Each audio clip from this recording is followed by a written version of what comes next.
I'm breaking my house move hiatus to talk about an important and urgent topic: the closure of the PlayStation Store on PS3, PSP, and PlayStation Vita. A lot of people have been driven into a frenzy by this news. Thousands of games are about to permanently disappear, and every YouTuber on the planet is making list videos of games you should buy right now while you still have the chance. I'm here to tell you the opposite. Do not panic buy digital games and DLC from the PlayStation Store. The situation might not be as dire or urgent as you might think. Don't get me wrong, a legal method for purchasing this content is going away forever, and I hate Sony for that. I really dislike their business decisions lately. I think Jim Ryan's the wrong man for the job, and I don't understand how someone who is quoted as not seeing the value in retro games, PlayStation's very own history and legacy, can also sell us a console that has Astro's Playroom pre-installed on it. I very much view him as an insincere businessman who's categorically not one of us. I'm not defending Sony's practices, but I do need to talk some of you down from a ledge or two.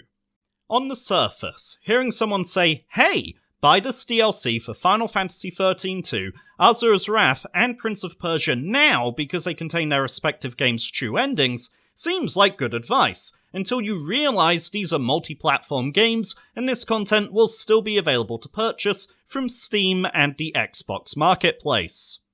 As far as I can tell, there are just over 180 PlayStation 3 exclusives.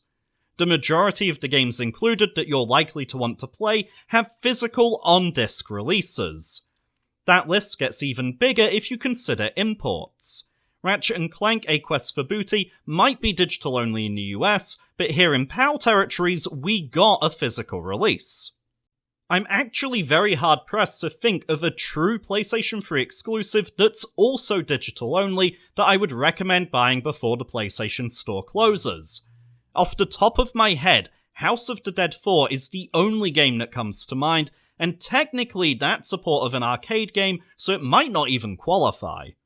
Oh, wait, Infamous Festival of Blood. Maybe go get that if you're a fan of the series, although I think you can stream that through PlayStation Now on both PlayStation 4 and 5. Look, I recognise the problems the store closure brings about. Physical PS3 game prices are already starting to climb. Some titles apparently won't fetch their updates and patches anymore, which was always an inevitability, but damn, this is happening much sooner than I expected. And as a handheld with unique hardware features which are hard to emulate, the Vita has a significantly larger selection of exclusive and digital-only titles we should be concerned about. Those are all valid complaints and counter-arguments.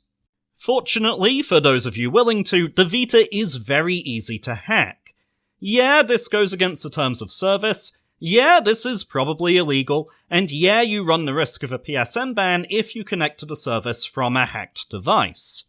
My view is that if there's no legal method for supporting the platform, its developers, and publishers, then at that point it's fair game. That will be the case after August of 2021.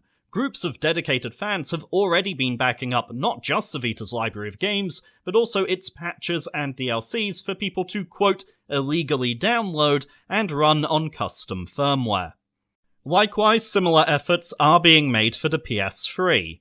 Right now, it seems you can't jailbreak later model Slims or any Super Slims, but this news has certainly lit a fire under that community, and they're hard at work on it. We also can't discount emulation. RCPS3 is coming along by leaps and bounds. The PSP already offers a better experience through emulation than Unreal hardware, and no doubt we'll see solutions for the Vita in the near future, assuming something hasn't come out already.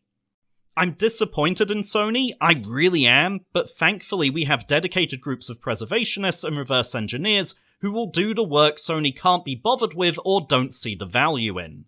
In years to come, when you're able to share your favourite gaming experiences with your grandkids, it will be these supposedly criminal groups you'll have to thank for it, not the company who produced the platforms. In the meantime, please don't reward Sony with a surge of money from last-minute panic-bought digital purchases. You won't even get to keep them.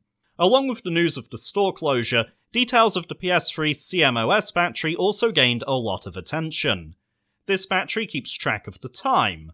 When it dies, it's easy enough to replace, but your console has to make a call to PSN to get the current date and time again. If it can't make that call, say in a few years' time when Sony prevents PS3s from accessing PSN, then you can't play any of your digital games. You, the legitimate customer, will be locked out of stuff you paid money for, while so-called pirates running custom firmware or using PC emulation won't have that problem. In my mind, that makes a PS3's legitimate digital content utterly worthless. So yeah, please don't panic buy. Your ability to play these games is being covered and looked after, just not by Sony. You know, the people who should be doing it.